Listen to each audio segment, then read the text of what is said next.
humans, if we're trying to shortcut, we tend to go for like middle options.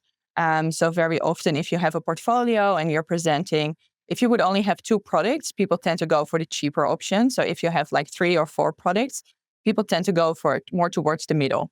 So I think even if you would have 2 products, like it's a good advice to kind of add a third product on the high end, because you're kind of changing the mix shift there. You're now listening to Monetize, the Art of Pricing. So welcome to another episode today of Monetize. So today we have with us Eva, all the way from Australia. How are you doing, Eva? Very well, thank you. We're getting into summer, so it's always a good time of the year.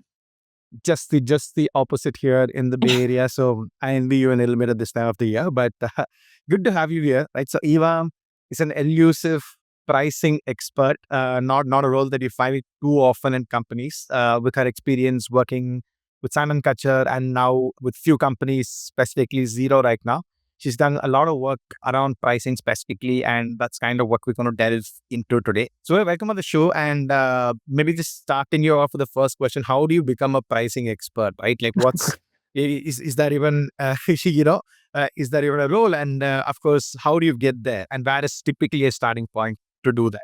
Yeah, thanks. And thank you very much for having me. I'm very excited to be here. And I think it's great that you're starting a podcast on this specific topic, because I think it's something that has become more and more important over the years, and it really starts to get a voice within companies. How do you become a pricing expert? That's a very good question. Well, you definitely don't go to university and just get a pricing degree, and that's kind of where you start. I personally started as an analyst, but many of my colleagues have come from like very different areas, from engineering to like geography, like a lot of different type of backgrounds. I think you kind of start and you're thinking about, hey, what are kind of the revenue drivers? How can you, more on the strategy side is where I personally started. And you're starting to think about, hey, how can we actually drive revenue? How can we influence that? And pricing is, of course, one of the levers. For me personally, it was when I moved down to Australia. I was looking for a new job, and I found that at Simon Kutcher, which is, of course, the core of a lot of pricing discussions. And I got to learn a lot on different projects within different industries. So I think that was kind of my background and how I rolled into this role. If difference is primarily now that you worked as with Simon Kutcher, which is an external consultant that obviously which specializes in pricing, and then working with companies internally, what do you see the differences like between these two, right? Like, so if I were a founder or if I was somebody working in a company responsible for pricing, would I be better off and looking outside, or would it be something that I need to grow internally because that's what will keep me in good stead over the period of time? I think it is probably more a question of timing. Like what is the right time to really start growing your internal pricing capabilities? I think when you start your own company, you're so focused on just making everything work. You know it yourself, right? A big part of the business when you start a business is really making sure that the tech side works. You're just answering, you're doing acquisition, et cetera, et cetera. So in that perspective, I think you don't have necessarily the time, and it's probably not even a full-time job at that point in time. So I think that to solve for that all the way in the beginning might be more like an external perspective. And I think once you start growing, it definitely becomes like it's a main revenue driver. And I very often say like pricing is not just a price tag that you put on the product. It's really about like what are the products that you're going to bring to market? How much value do they add? If you understand that part, you can actually influence the roadmap. So what are the products that you want to bring to market first that deliver the most value? And then you can start thinking about the pricing model and everything that comes with it. So I don't think it's like very specific, but I do think it's a capability that you need to build over time internally as well. Got it. So you've worked, obviously, maybe it start from your time before Xero, right? Like, and you worked across a bunch of companies that has, I'm sure, different and interesting pricing problems, right? So could we really start off kind of say deep into an interesting problem statement that you kind of like looked at, and then you were able to successfully, or maybe an example where you're not successfully implement something that would be interesting for us to hear. Yeah, well, I've done a lot of different projects, so just to pick one is always a hard one. But I think when it comes to pricing, there are interesting things happening. Like one of the projects I was working on was a payment platform. So we would have, it's a two-sided marketplace where you would have subcontractors and contractors, and there would kind of be, everything would be included in there. And I think when we got on board, it was really a one-sided marketplace, and we turned it into a two-sided marketplace. And I think that was a transition that we worked on that was very impactful for that company, and really made sure that they were set up for a lot of growth in the years after that. But it was a big transition because, of course, when you start charging not only one part of the marketplace, but also the other side, you really need to think about how do we do that? It's a change that you have never done before. So also a lot of change management that comes with it.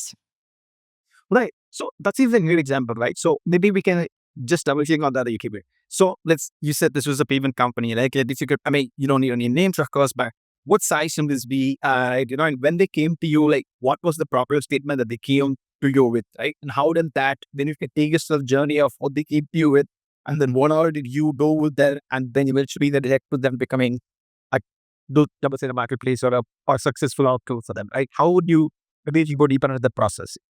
I think the moment that a lot of and I'm talking about growing companies, right? So not like the more mature companies, because they could come at any point in time, but especially the ones that are growing and growing fast. There is a moment where they just find out that they are hitting a certain revenue limit when it comes to pricing. So they have, from the moment they've started, they have just chosen one pricing model, most of the time one price point. They probably have never done a price change before.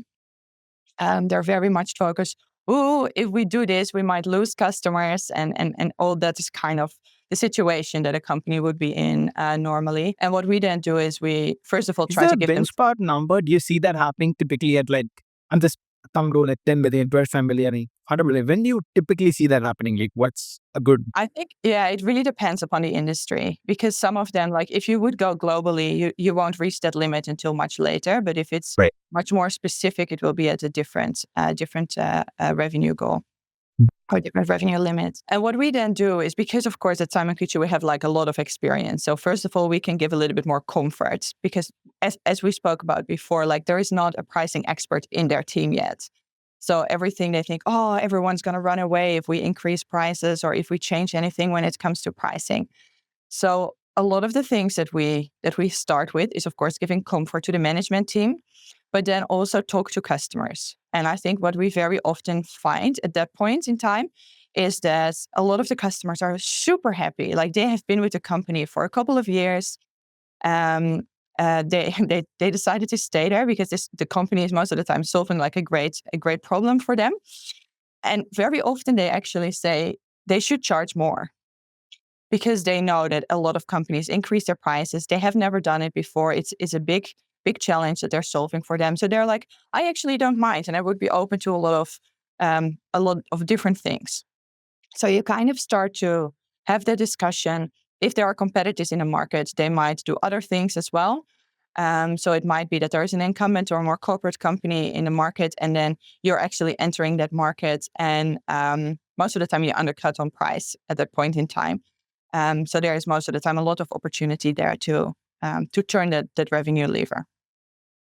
Right. And what does the process look like, right? So you onboard them, you day one. Typically, is this like a 3 month, 6 month, 12 month or longer product? Like, so this specific example, right, with the fintech company, was this like a longish month?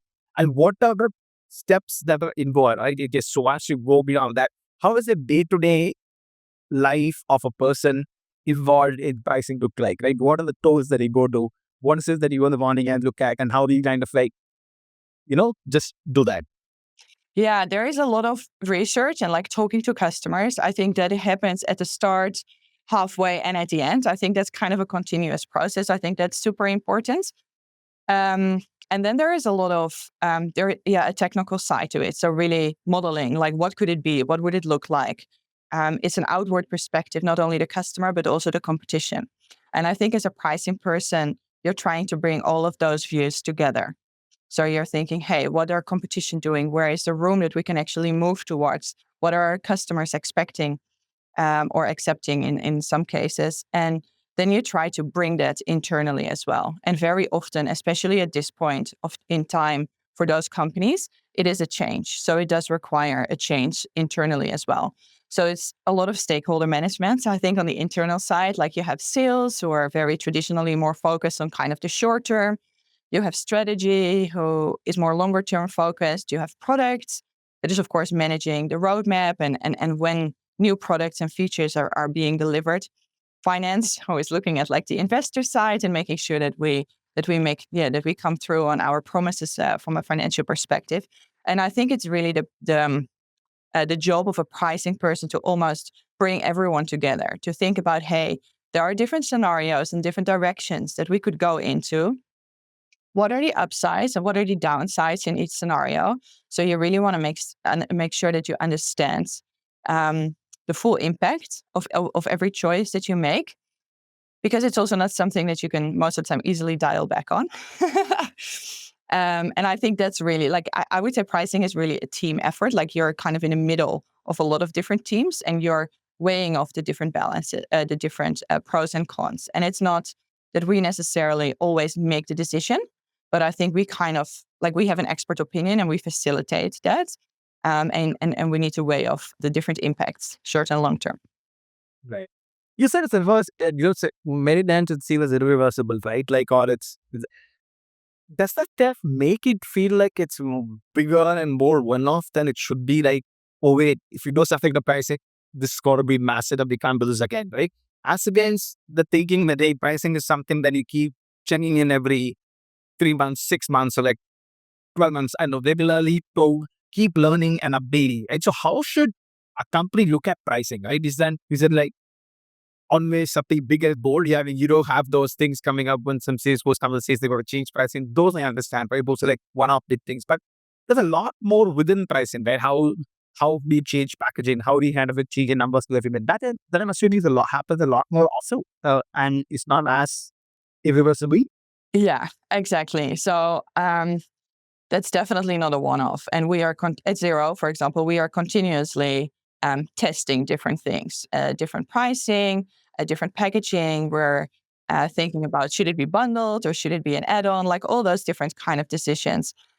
And I think the great part about pricing and the size of the company that we are is that you are able to test certain things quite easily. So some things you might just want to test in one market before you roll it out to some of your bigger markets. So I think that is a way on how we do that. And it's not only the product and the packaging itself, it's also really about how do you actually communicate that. I think as humans, we like to believe that we're very rational and that we thoughtfully kind of weigh off every decision that we make. We're like, oh, this product is going to give us this value. This, I think, is worth it. But like in the end, if we would do that for every single decision, like we would spend days and days and days, and we just don't have the time. So I think very often we take shortcuts, like our brain takes shortcuts, and there is a lot going on in how we present things, like on our website and how you design it. And I think that is just as much, or as just as big a part of the success as the pricing and the packaging itself.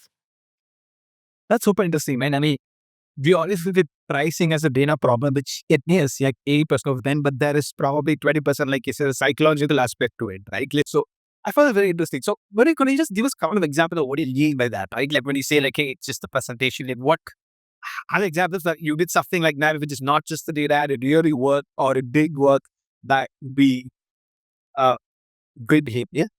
Yeah, so there are, like us as humans, if we're trying to shortcut, we tend to go for like middle options. So very often, if you have a portfolio and you're presenting, if you would only have 2 products, people tend to go for the cheaper option. So if you have like 3 or 4 products, people tend to go for it more towards the middle. So I think even if you would have 2 products, like it's a good advice to kind of add a third product on the high end, because you're kind of changing the mix shift there.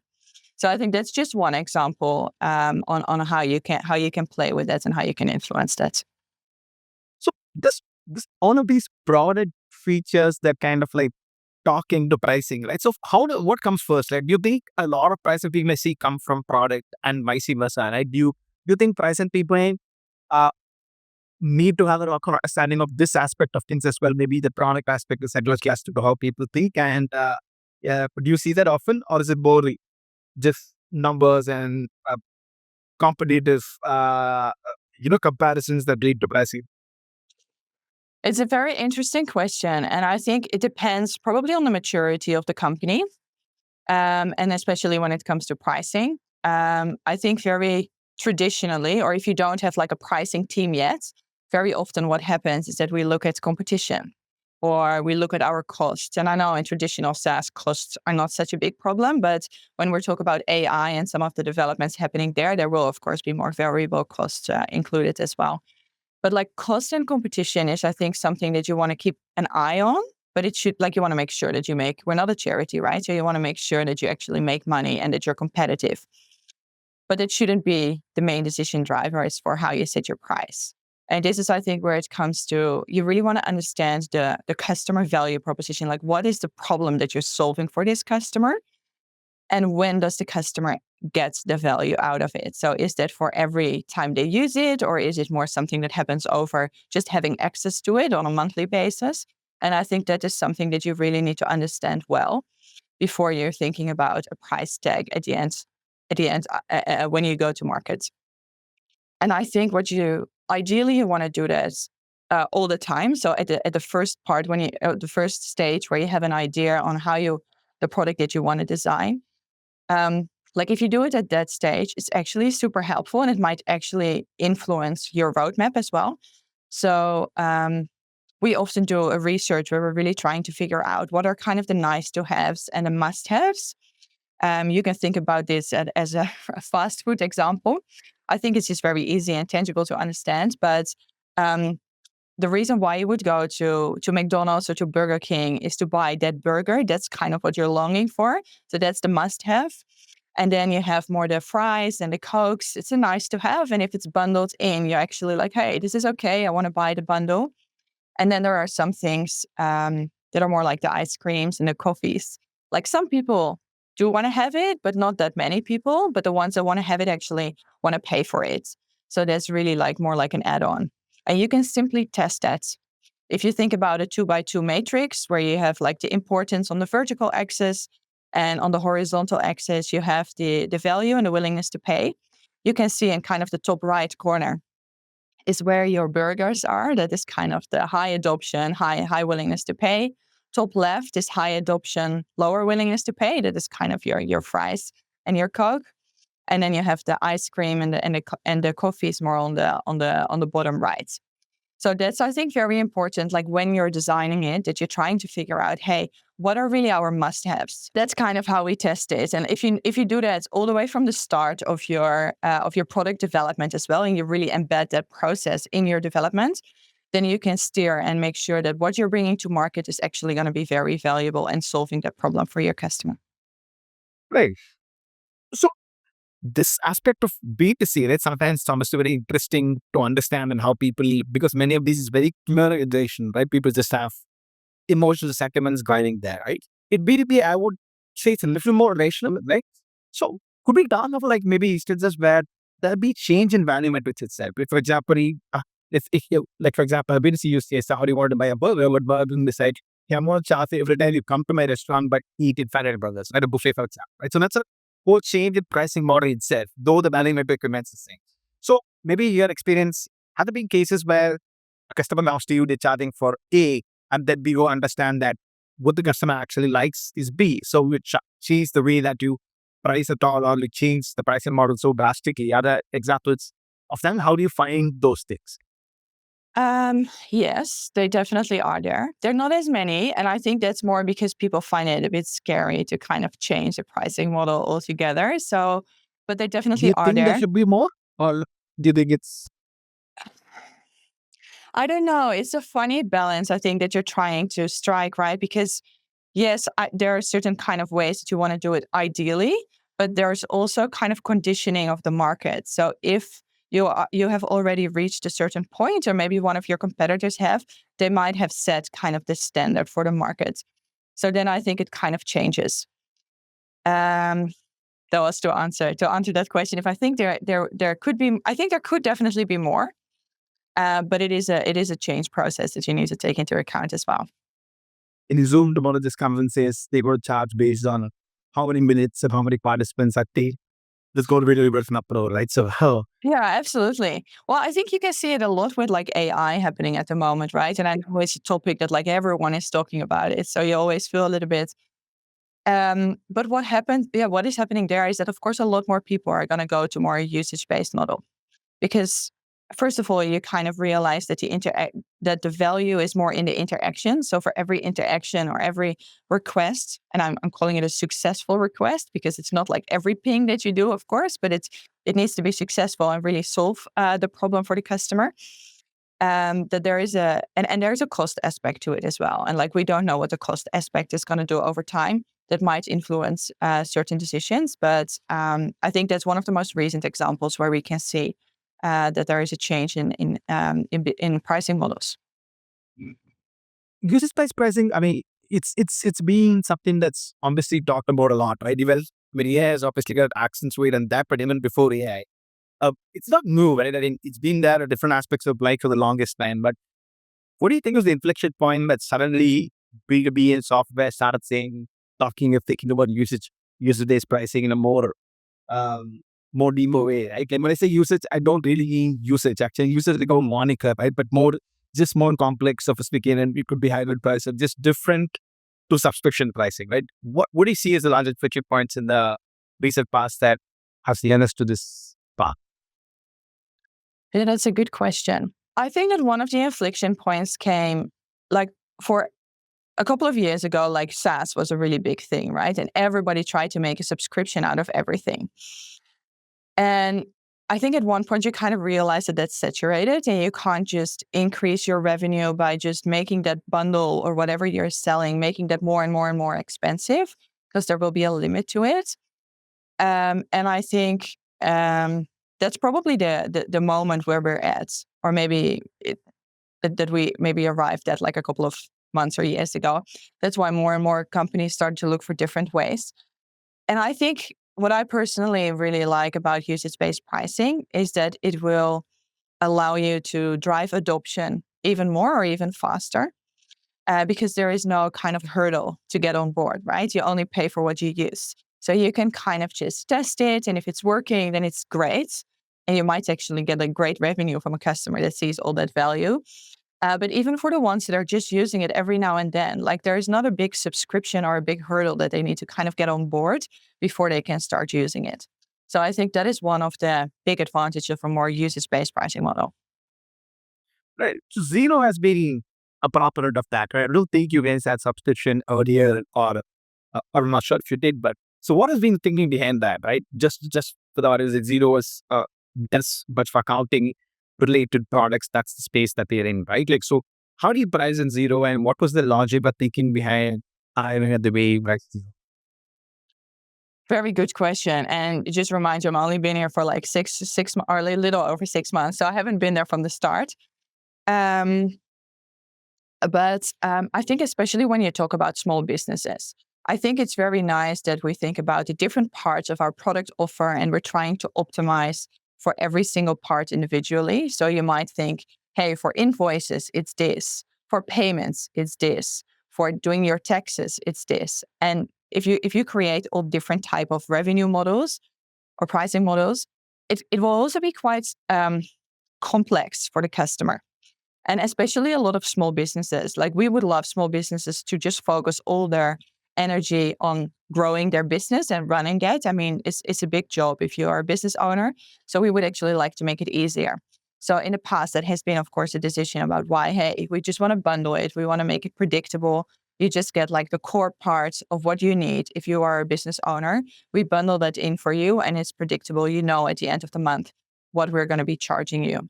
So at Xero, I think we're known for the fact that we don't do a user-based pricing model. So it's really, it doesn't matter if you invite your accountant in or if your company is growing, it's the same type of, or the same price that you're paying, which is different than some of our competitors. They definitely have chosen for a user-based pricing model. This is interesting, right? Because so unlike the Burger King example, right, where the value proposition is very clearly burgers first. In this kind of product in Xero, right, so you could have SME that says, I want to solve for tax, but somebody else is looking at solve for accounting. And both of these are primary drivers of value, not secondary, right? So how do you bundle differently for these customers? So a customer A goes like, I want tax, but okay, I want some accounting. Customer B, like, I want accounting maybe, but tax is good as well, and I don't even want it. So how do you derive what is your primary value metric and how you move a pricing for these different kind of bundles? Yeah, that's an interesting question. And I think it is also a psychological answer a little bit, because I think if you look at your offering and you single out every single feature and you put it in front of customers might say, I would love to cherry pick. Like, I only want these 5 out of the 15 or 20 things. And another customer might choose another 5. First of all, like, that's an organizational nightmare, I think, if you need to handle that in your systems. Second of all, I think a lot of customers, when they join us, again, they're small business owners. They're not accounting experts. So they don't know the value of all those 15 or 20 features that we might offer. So I think the reason why we bundle it is because we want to make it easier for them. We want to say, hey, if you are a small business, this is the right package for you. And then we create it almost like, it's like a good, better, best lineup, right? I think very traditional. What you can see, it's good, better, best. The more advanced you are, the more advanced analytics. You probably want to understand or do a little bit more analysis to really understand where your revenue comes from, why your costs have gone up, et cetera, et cetera. So that's kind of our core product portfolio and how we have designed that. The second part is, like, for example, if you look at our product portfolio in the UK, we have a partnership with Cresco on kind of payments. And that is one thing that we found out. It makes it easier for a lot of customers to pay their bills. But first of all, there's a variable cost, of course, involved because you have a partnership. But second of all, this is something that we found out. Hey, this is more the coffee or the ice cream. So we know that it's interesting for quite a few, but not everybody is going to use it all the time. So an option that we chose for there is more a hybrid model where we included a few payments in the subscription, and then the rest is charged based on overages. So that kind of means everybody has the opportunity to test it and experience the value. But if you are really like a heavy user and you experience more value, then you also pay more for that. One is selling the product, right? Like, and second is getting somebody using. So like in the case for SMB user, let's say they're coming to buy us a core proposition and then set them a feature and somebody sets them a package and then they do end up using it and you educate them using that. Does that then continuously go back and changing the way that they see product, right? So at Xero, for example, let's say you sold 5 features ago the package and you realize that, hey, taxation was being used extremely high. Does that go back into changing and then you go, what do you focus on building and then you come back and aim to change pricing around it? How often does this happen? Not, is there a process around this? Yeah. Yes, absolutely. It's a tricky one. And most of the time, our belief is that we don't want to take value away from customers. So if you think about the product portfolio and the lineup that we have, it would be more about moving features down the ladder. And then, of course, a lot of new products will come in more at a more premium side. But this definitely happens. I'm trying to think of an example there, but there are some, for example, there was advanced analytics, and we have just recently acquired Sift, which is a great analytics company. And that will allow us to, advanced analytics was only available in the really high end of the product portfolio. So say we have like a 4-product lineup, it would be included in the 3rd and the 4th product. And now that we have Sift, we're like, hey, there's actually a lot more insights that we actually want to give to like small businesses. So we want to move that down the ladder. So that is a decision that we have taken when it comes to the buildup of analytics and how we change our product portfolio. To the process, which is the second part of your question, how does that then happen? It's like really a conversation between product, where we of course know who is using what and how important is it, how much value does it bring those customers, finance, sales, et cetera, et cetera. So it's really like the same group of teams that we are working with to think about, hey, does it make sense to move this down? And then of course it's understanding. So if you move it down, it means that the lower or the smaller small businesses actually have more value that you're going to be giving them. But you also want to make sure that not a lot of people are going to be downgrading. So that's, I think, where the business side of the decision comes into play as well.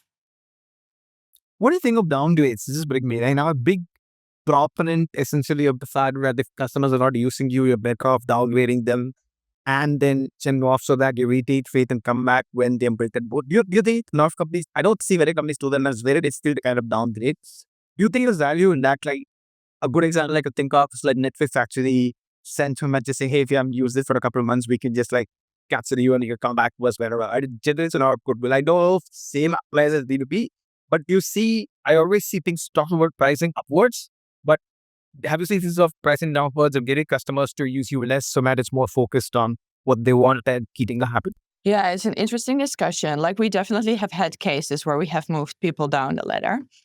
But I think what it really comes down to is customers make a choice when they buy your products. So at one point in time, they must have thought that the features included in that package were what they wanted to have. And you kind of also don't want to kind of make sure that you tell the small business, hey, I know it better than you. Like, I assume that they made a conscious decision at some point and that they really wanted to have that value. So I think it's not always just a monetary discussion that you say, hey, you could be paying less. But there might be that they're saying, hey, I actually am very interested in some of the analytics features, for example, that are included more in the premium plans. So I think that's the balance that you kind of want to strike there. Yeah, but hypothetically, question to you, right? Like, so this obviously behavior of the way you price is driven by the fact that you sell Xero to SMB customers majorly and maybe certain geographies. Like, let's say you sold the same product to a different kind of audience, right? Like slightly bigger companies, growth companies, enterprises. How would, just as thought exercise, what are the key things that I can say? This would I would price very differently in that case, right? That will the aspect of Xero.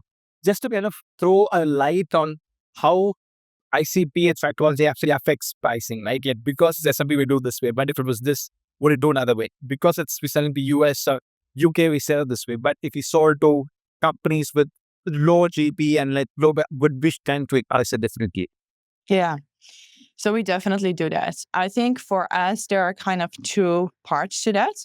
Definitely geographies, because of course, like as we're a company founded in one of the regions with the highest GDP in the world.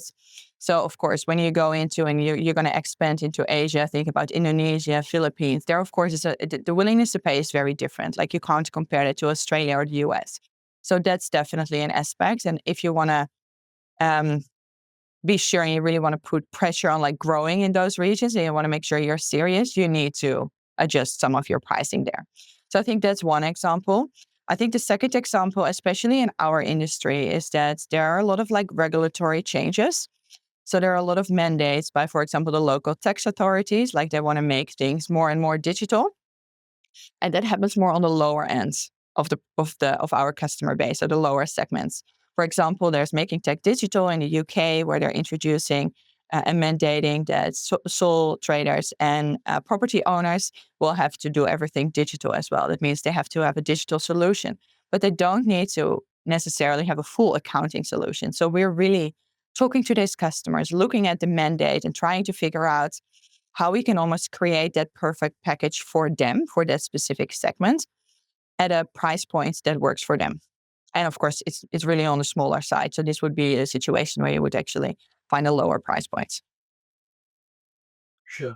And do you see any large scale moments in the way pricing is going to change for uh, just B2B's SaaS with AI coming in and stuff like that? Any bold predictions, or do you think it's going to be much more of the same going ahead in the next 5-7 year time period? Well, I, of course, more in the small business space. And I think there might be a difference where there is like small business and there's like really like enterprise side of things.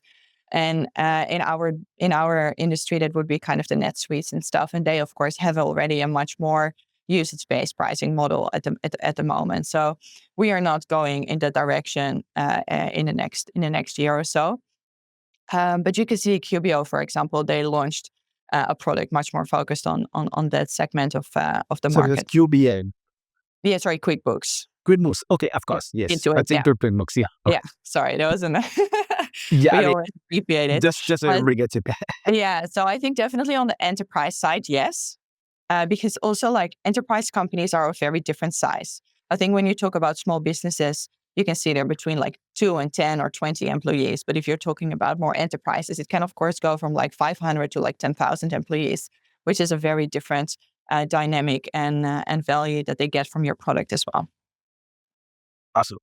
So one last question before we link break. So how do you see career pricing? I mean, you obviously, it's not something very, that is not the plot and path, right? So give me something unique. How do you see this panning out for you, right? And where do you see this going to, like maybe 5, 10 years as a person in your career in pricing?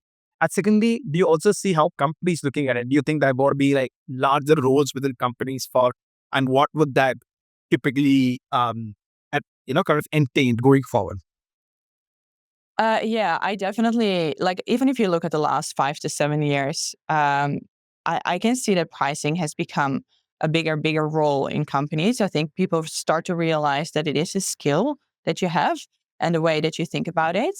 Um, Even if I think about when I was working at Xero, like the amount of requested, at Simon Kucher, the amount of requests that we would get from like companies that were like, oh, we need to do something with pricing. Everyone's suddenly talking about pricing. Can you please tell us and help us? I think that trajectory you can definitely already see over a larger period of time. I think you can also see within companies like Xero that the pricing teams are getting bigger and they're getting a more senior role within the company. So I think a lot of our commercial decisions, like we would be involved in, where maybe more traditionally it would be kind of product and maybe sales, and now it's really kind of that triangle on, hey, we know this. I think a traditional trap almost from product is like you're building the product, right? And then you're like, I want to have as many people that can use this product so they experience the value of the great product that we've built. And I think one of the questions that we always ask is like, is it for everyone or is it just for a specific, that type of conversation, I think is a change in kind of the product mindset that is happening more and more, and especially within tech companies. So I can only see kind of the going upwards. Awesome. Wishing you all the best. And thanks again for the time. This was lovely. And thank you for taking us to the thoughts of how pricing works. And I hope you enjoyed this conversation as well. Yes, I definitely did. Thank you very much for having me, and talk soon.